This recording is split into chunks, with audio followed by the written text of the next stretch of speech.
చీరలు కొనడానికి వచ్చాను. ఇతనే చిట్టి బాబు, ఎప్పుడు కొత్తగా మాట్లాడతాడు. ఇది కొత్త. ఆ కుర్రాడెవరు, నీ ఫ్రెండా? వాడిని వదిలేన వాడు చిల్లరేదవా. బా అగ్గిపెట్టి ఉందా? ఎక్స్ట్రా టికెట్ ఉందా? నా దగ్గర లేదు, తీసుకురాలా. ఏంటి బాస్ పవర్ స్టార్ యంగ్ టైగర్ల సినిమా ఒకే రోజు రిలీజ్ అవ్వడంతో థియేటర్ ఎంత కళగా ఉందో చూడు. దీనికి ఎలా అంటున్నావు? పవర్ స్టార్ యంగ్ టైగర్ కలిసి నటిస్తే ఎలా ఉంటుంది? ఛాన్సే లేదు బావా. పవర్ స్టార్ వేరు, యంగ్ టైగర్ వేరు. ఇద్దరు కలిసే ప్రసక్తే లేదు. కలిసిపోయారు బాస్. ఏమంటున్నావు బాసు?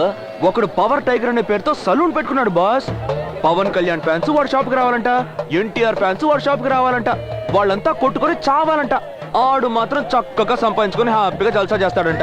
ఇదెక్కడ న్యాయం బాసు? ఎవడాడు? ఎవడు బాస్ వాడు? ఎక్కడుంటాడు? అదిగో తెల్ల చొక్కా వేసుకొని గుంటూరుతో బిజినెస్ మాట్లాడుతున్నాడే ఆడే బాస్. పాపం బాస్, శాలరీ కొంచెం వీక్. ఎంత అలర్ట్ గా పనిచేశానో చూసావా? నమస్కారం. ఏంటి సంగతి? మీ హీరో సినిమాకి మస్తు రష్.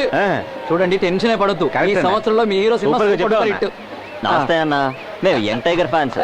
గుండు చూసి గుండెల మంత్ర ఫ్యాన్ అనుకున్నాను. ఎన్టీఆర్ ఫ్యాన్ వా? టెన్షన్ పడక్కర్లేదు. మీ హీరో సినిమా కూడా సూపర్ హిట్ అవుతుంది. అదేంటి పవర్ టైగర్ సెలూన్? ఒకటి పవర్ సెలూన్ అని పెట్టు, లేదా టైగర్ అని పెట్టుకో. మీరు చిన్నపిల్లలు కదా, జీవితంలో ఫిలాసఫీ మీకు అర్థం కావట్లేదు. అదేంటంటే, నాణ్యం అన్నాక బొమ్మ బొరుసు ఉంది, జీవితం అన్నాక కష్టం సుఖం ఉంటాయి.